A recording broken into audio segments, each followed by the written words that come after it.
con otra charla muy interesante. ¿Se puede quemar sin dañar el ecosistema?, de Javier Madrigal. Javier es doctor ingeniero de montes de la Universidad de Córdoba, trabaja como investigador desde hace más de 15 años en el Laboratorio de Incendios Forestales de Linía. Está especializado en la defensa integrada contra los incendios forestales, así como sus implicaciones en la prevención, extinción y restauración tras los incendios. Gracias, Oriol. Gracias, por supuesto, a la organización por invitarme, un honor y un placer estos días de compartir, no solamente aquí, sino en los pasillos, en las comidas. Está siendo una maravilla esto. Bueno, voy a hacer algunas puntualizaciones a lo que se ha estado comentando aquí. Lógicamente, como pasó ayer, va a haber algunas cosas que no vamos a repetir porque somos bastante pesados los del fuego y tal en estas historias, pero yo creo que mi objetivo es intentar recalcar a los incrédulos que se pueden hacer cosas interesantes y a los crédulos que no se puede hacer todo lo que nos gustaría. Bueno, ¿qué dicen los que saben de esto? Que son los americanos, que suelen ser más australianos, americanos y demás, pero en concreto el Forest Service, como sabéis, son los que nos llevan años luz de ventaja en este tema y realmente son de los que tenemos que fijarnos como referente. Abordaron un estudio hace unos años, se llama Fire and Fire Surrogates. Fijaos aquí la diferencia de concepto. Ellos asumen que el fuego es el elemento natural y es el tratamiento natural. ¿Y el Fire Surrogates qué es para ellos? ¿Qué es el Fire Surrogates? El de bronce y la corta de madera. O sea, la imitación al fuego es lo que hacemos cortando madera y desbrozando, tal cual lo asumen ellos. Entonces, lo que no tenían muy claro es si cortando y desbrozando hacíamos lo mismo, más o menos, o los efectos ecológicos eran parecidos a los de quemar. ¿Veis la diferencia de concepto? Que aquí estamos justo al contrario. En general, aunque hay matices, pero lo que vinieron a concluir en un estudio que deberíamos aprender de ello en el sentido de que 50 estados o 50 y pico estados son capaces de ponerse de acuerdo y establecer 13 sitios experimentales o 13, 15 sitios experimentales a nivel nacional y tener una estrategia de país en este sentido, para ver si realmente era mejor quemar que desbrozar o quemar o tratamientos combinados de desbroce y quema, etcétera, ¿no? Tratamientos desde el punto de vista económico, de eficacia de combustible, de mantenimiento de combustible, ecológico, etcétera, ¿no? Esto, hasta a esto desde el punto de vista tenemos que tender aquí. Pero en realidad lo que llegaron a, grosso modo, lo que llegaron a concluir es que no había muchas diferencias entre quemar y desbrozar. Unas en un sentido, otras en otro. En algunos estados, en algunos sitios experimentales se recomendaba una cosa, en otras otra, pero en realidad, en cuanto a efecto ecológico, es muy similar lo que se produce a medio y largo plazo. ¿Cuáles son las dudas que tenemos aquí? Lo que os ha comentado en alguna de las charlas. Restricciones legales, problemas de formación de personal, restricción administrativa, no tenemos muy claro el coste-beneficio, ahora ya Curro lo ha aclarado perfectamente, algunos problemas de oposición social y las restricciones ecológicas que siempre están ahí, es un miedo que tenemos ahí, estamos haciendo más daño que beneficio. Bueno, en una encuesta que hicimos en 2010, en el contexto de un proyecto europeo, que algunos de vosotros a lo mejor la contestasteis, sobre 286 encuestados aquí en España, resulta que las quemas prescritas, aunque estaban dentro de lo que se consideraba como que beneficiaba la prevención de incendios, fijaos el ranking en el dónde están. ¿Somos nosotros realmente los que estamos torpedeando el problema de las quemas? ¿Somos los profesionales forestales los que estamos torpedeando la inclusión de las quemas en los programas de gestión? Desde el punto de vista de investigación, también se ha comentado aquí, la interacción gestión-investigación tiene que ser de beneficio mutuo. Mediante programas de investigación, como los que se han comentado aquí Marta, del Espinasa, somos capaces de dar resultados a la carta, como se dice en las empresas de llave en mano. Nosotros colaboramos con la gestión y los resultados se aplican directamente al usuario final. Pero por otro lado, hay una visibilidad social que es necesaria. En la sociedad de conocimiento, todos los resultados de gestión, para bien o para mal, la sociedad nos exige que estén avalados por un paper, por un resultado científico. Nos hacemos falta mutuamente. Afortunadamente, cada vez están más presentes los medios de comunicación, por ahora en los medios de comunicación digitales, esperemos que poco a poco en el resto de los medios de comunicación también de masa, las quemas prescritas y el uso del fuego en los ecosistemas mediterráneos. Y sorprendentemente no hay ningún tipo de problema y la gente lo acepta muy bien. Tenemos nosotros más miedo que la sociedad. Y nosotros me refiero a los profesionales forestales. En relación a lo que se ha comentado aquí, de la resistencia al fuego de baja intensidad, esta es la portada del famoso incendio de Magraují, lo conocéis muchos de vosotros. Pues esa rodaja es del incendio de una quema prescrita, o sea, del estudio de Porrejón que comentaba Paco Senra en la primera charla, en la que se demuestra efectivamente que muchos de nuestros ecosistemas están adaptados a estos fuegos de baja intensidad. ¿Y cuál es el elemento principal que los protege? Pues evidentemente las cortezas. La quema prescrita bajo arbolado genera calentamiento de los tejidos vivos. Siempre se tiene esa duda, ¿no?, cuando se mete fuego al monte. Pero entonces sacamos la frase también que ha comentado Paco Serra: en biología el tamaño sí importa. ¿Creéis que le afecta mucho a un pinastre con una corteza de 7 o 8 centímetros que le pase por ahí un fuego pequeño? No le importa nada, o sea, no se entera de nada, de que ahí por allá pasa un fuego. Prácticamente el trabajo, el efecto del fuego es muy pequeño. En cambio tenemos otras especies que sí son complicadas. Tenemos que tener un poquito de cuidado con si me pega un fuego en algunas zonas donde hay especies que no tengan esa adaptación. No quiere decir que no se pueda quemar ahí, quiere decir que hay que quemar con un poquito más de cuidado en la prescripción. Cuando quemamos hay una serie de cosas inevitables, igual que cuando desbrozamos. Pero en el caso del fuego hay una serie de condicionantes que están ahí y que las vamos a tener siempre. El efecto Bernoulli y Sotavento, que todos vosotros lo conocéis en incendios forestales, pero que en quema se ve muy bien porque, claro, tenemos un frente de llama muy bajito y entonces se ve perfectamente cómo se pega la llama a Sotavento en el tronco. Con lo cual ahí vamos a tener más calentamiento. Eso es evidente, eso lo asumimos.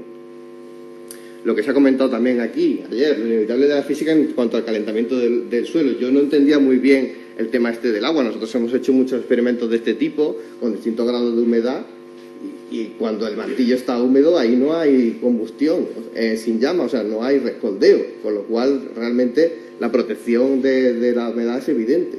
O sea, eso no tendremos que hablarlo con la gente que sabe de este tema, pero desde luego hasta donde nosotros sabemos, si el mantillo está húmedo no hay ningún problema.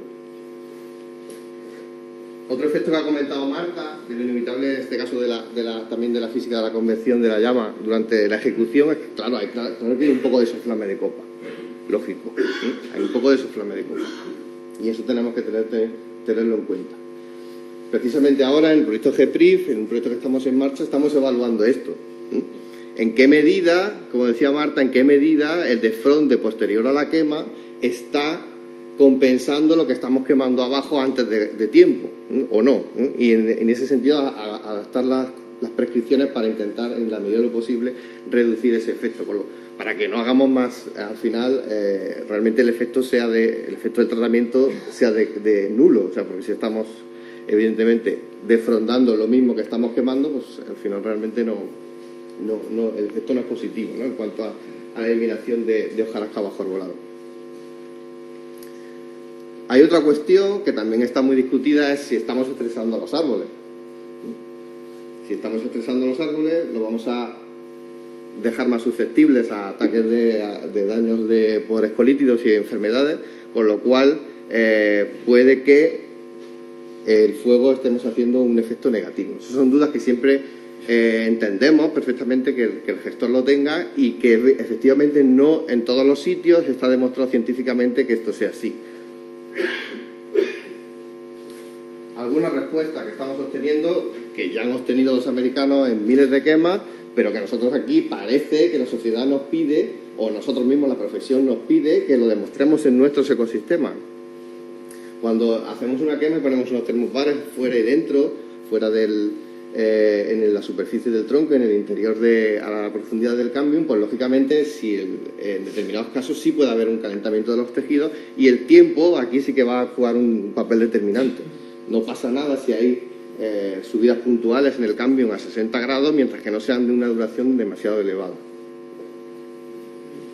En cuanto a las tasas de transmisión de ese calor, desde fuera hacia adentro, va a depender muchísimo del espesor de la corteza. Lógicamente, los pinos dominados con una corteza más pequeña van a sufrir más que los pinos dominantes, pero es que a lo mejor nos interesa, si se quiere hacer una una clara por lo bajo con quema. En este caso podemos estar eliminando algunos pies porque puede estar dentro del objetivo de la prescripción. Tampoco hay que tener miedo, como decía Marta, a muchas prescripciones que somos muy, muy cuidadosos y otras veces sí, o sea, depende del objetivo. Nosotros sí que hemos visto también por bibliografía, pero lo hemos ratificado tanto en campo como en laboratorio, que el espesor de 2 centímetros puede ser un indicador bastante bueno, siempre lógicamente siendo flexible en este intervalo de 2 centímetros, ¿no? Los espesores de más de 2 centímetros no va a haber ningún problema. Con el efecto de la quema, si tenemos menos de 2 centímetros, podemos empezar a tener problemas, ya sea en árboles dominados o en especies que de por sí biológicamente tengan menos de 2 centímetros de espesor. Algunos resultados también, tanto en túnel de viento como en experiencias de campo, lógicamente hemos ratificado que ese efecto a sotavento existe. Siempre a sotavento vamos a tener un calentamiento mayor que a barlovento, con lo cual si tenemos diámetros pequeños en los cuales el árbol es mejor, o sea, más eficazmente abrazado por la llama, vamos a tener mucho más calentamiento y más eficaz que en árboles grandes, que además de tener mayor espesor de corteza, el abrazo de ese árbol por el efecto Bernoulli es menor, ¿no? Cosas prácticas de sentido común, que también se han comentado aquí. La hora de la quema nos puede determinar en gran parte si queremos paliar estos efectos negativos con respecto a la muerte de cambio, ¿no? Lógicamente, a quemas por la mañana con una temperatura menor, hay una inercia térmica, con lo cual tenemos que tenemos que esperar más tiempo a que se eleve la temperatura que quemas a mitad de la mañana con 30 grados, que para pasar de 30 a 60 solo hace falta que suba a 30 grados el cambio de la temperatura, ¿no? Que es la muerte celular, ¿no? 60 grados. Otros aspectos prácticos que también se han comentado aquí, en cirugía, es decir, en torno, si vemos o si preveemos que vamos a tener ese problema, pues hay técnicas suficientes, está muy contrastado, hay técnicas suficientes, hay pericia suficiente por parte de los jefes de quema y los jefes de ignición para evitar que eso se produzca. Con lo cual, tampoco hay que tener miedo en ese sentido. En relación al suelo, que me encantó la conferencia de ayer de Juan Luis, en relación a los efectos en el suelo, pues lo que comentaba antes, estamos viendo que realmente, aunque se queme la hojarasca superficial, si se quema con suficiente humedad del suelo y de mantillo, no suele haber ningún problema. Y ratifica todo el resultado de José Antonio Vega en su tesis doctoral de más de 1000 páginas sobre efectos de las quemas prescritas del suelo en Galicia, que esto es así. El suelo es un buen indicador de la severidad. Llegados a este punto, entonces, ¿cómo consideramos nosotros desde un punto de vista científico-técnico que se debería compatibilizar los objetivos de la quema con el respeto al mantenimiento de los procesos ecosistémicos en esa parcela que estamos quemando? Yo ya ni siquiera analizo lo que pasa en el resto del paisaje, que lo veo evidente. O sea, aunque fastidiamos muchísimo una parcela, que es muy pequeña normalmente en relación al paisaje, en realidad a nivel de paisaje siempre, incluso aunque la quema sea muy severa, vamos a tener beneficio.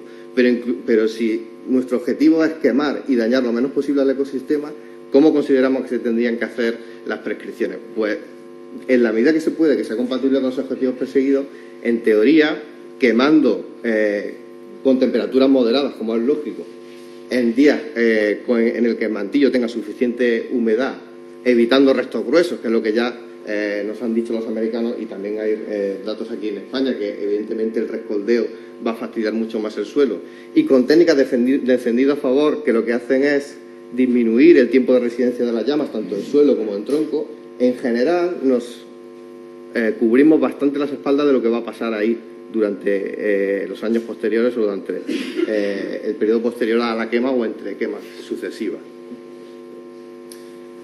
Al final, en realidad es un equilibrio, como decía Kevin Ryan, un arte de quemar que es difícil, pero que es posible, ¿no? Pero por favor, como decía también Groucho Marx, no me quite la deliciosa necesidad e incluso humana de equivocarnos. No pasa nada si alguna quema sale mal. José Antonio Vega me dijo un día, estamos en una situación muy complicada porque en la demanda social que hay, la oposición social que hay en relación a las quemas, podemos encontrarnos que un solo error nos fastidia el invento. Un solo error en una quema en la sociedad del conocimiento y de la divulgación y las redes sociales en las que estamos, nos puede fastidiar el invento. Pues, aun estando de acuerdo, por favor, vamos a reivindicar la profesión y no pasa nada si en alguna quema nos colamos, como decía Marta, de prescripción y matamos más árboles de la cuenta.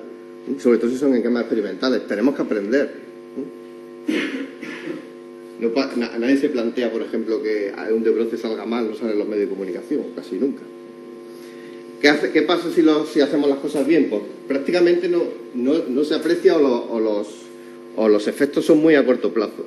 Si hacemos las cosas bien, pues hemos visto que los crecimientos prácticamente no se ven afectados. Si hacemos las cosas bien, no suele haber estrés en la mayoría de los árboles. Estamos haciendo muestreos de los años posteriores a la quema y uno de los indicadores de estrés es, sobre todo en pinos en general, pero en Pinaster en particular, es la apertura de canales resiníferos. Si un pino está estresado, tiende a generar más canal resinífero para defenderse del estrés que le ha producido la perturbación. Pues, en realidad, efectos como la resinación son mucho más importantes que la quema a la hora de predecir que un árbol se está estresando. La quema y el testigo no hay diferencia prácticamente significativa y si hay alguna diferencia, en este caso es cuando se resina, ¿no? Hemos incluso llegado a resinar después de quemar. Nos parece un tratamiento interesante. Si resulta que en zonas donde no se ha resinado nunca hacemos una quema previa para facilitar el acceso al resinero y nos planteábamos que ese pequeño estrés podía aumentar la producción de la primera pica de resina, puede ser interesante, pero claro, si fastidiamos mucho al árbol, pues a lo mejor estamos pasándonos demasiado con el tratamiento, pero hasta ahora lo que estamos viendo es que no. En cualquier caso, aquí lo que quería decir es que tratamientos tradicionales como la resignación generan muchísimo más estrés al árbol que la quema prescrita. Si hacemos las cosas bien, ¿qué les pasa al suelo? Pues es que no le pasa prácticamente nada. Aquí tenemos un ejemplo de algunas de las quemas que estamos haciendo en Cuenca dentro del proyecto GEPRIF. Vemos algunos tiempos por encima de ciertas temperaturas, 58 segundos por encima de 60 grados, 48 segundos por encima de 60 grados, pero por encima de 100, 200, 300 grados el mantillo no tiene ningún valor. En algunas estaciones, pero en muchas estaciones no sube la temperatura por encima de esos valores. Concluir que los resultados de investigación creemos que garantizan, tanto de investigación como de gestión, garantizan el uso de las quemas prescritas bajo arbolados. No hay que tener tanto miedo a esta técnica y que, por supuesto, es necesario mantener estas parcelas experimentales a medio y largo plazo, al igual que hacen nuestros compañeros en otros países, porque en realidad es lo que, por un lado, van a ejercer de parcelas demostrativas a la sociedad y a nosotros mismos, a los profesionales, de que el método es eficaz, y por otro lado, vamos a tener una evaluación clara de lo que van a ser las quemas a medio y largo plazo y los beneficios que van a repercutir sobre el ecosistema. Nada más.